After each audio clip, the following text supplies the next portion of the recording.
Rated SPG. Striktong patnubay at gabay ng magulang ang kailangan. Maaaring may masiselang tema, lengguwahe, karahasan, sexual, horror o droga na hindi angkop sa mga bata.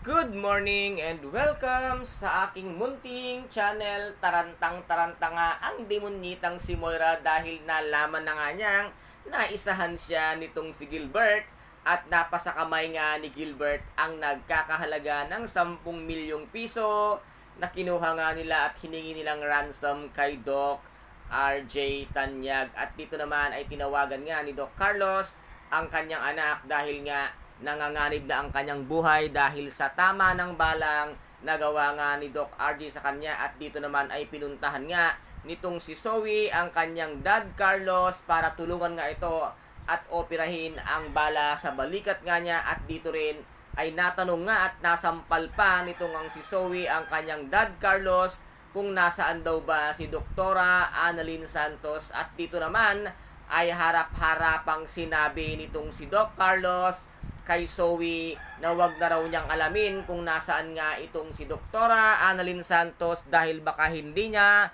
makayanan kung ano nga ang ginawa niya dito kay Doktora Annalyn Santos. At lalo namang kinabahan itong si Zoe dahil nga once na hindi mailabas itong si Doktora Annalyn Santos ay walang ibang sisisihin kung hindi ang kanyang Mami Moira na kasabwat ni Dr. Carlos Vides kung bakit nga nakakalabas-basok siya sa loob nga ng mental facilities. At dito nga ay iisipin ng lahat na silang dalawa ay magkakunayb. At lalo na ngayon ay nawawala pa rin nga si Zoe dahil nandun pa rin siya ngayon sa piling ng kanyang dad Carlos.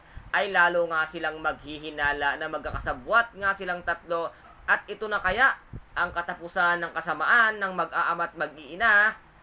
At dito naman ay mayroon ngang isang bangkay na makikita nga na palutang-lutang nga sa ilog at ito ay paghihinalaan nga nilang bangkay ni Doktora Annalyn Santos. Ito na nga kaya ang bangkay ni Doktora Annalyn Santos. Makasurvive pa kaya ang ating bidang si Doktora Annalyn Santos sa ginawa nga nitong baliw na si Doc Carlos Binides? Kaya guys, ito po ang ating pakaabangan kung makakaligtas ba itong ating bidang si Doktora Annalyn Santos sa lahat ng panakanakit na ginawa nga ni Doc Carlos Vides. Kaya guys, ito po ang ating pakaabangan dito nga sa Abot Kamay na Pangarap na kung saan ay napaka-intense at kapanapanabik ng bawat eksena. At kung nagustuhan po ninyo ang aking videos for today, paki-subscribe na lamang po ng aking channel, paki-like and share para maging update kayo sa lahat ng gagawin kong videos. Maraming salamat po. Ingat, God bless and bye-bye!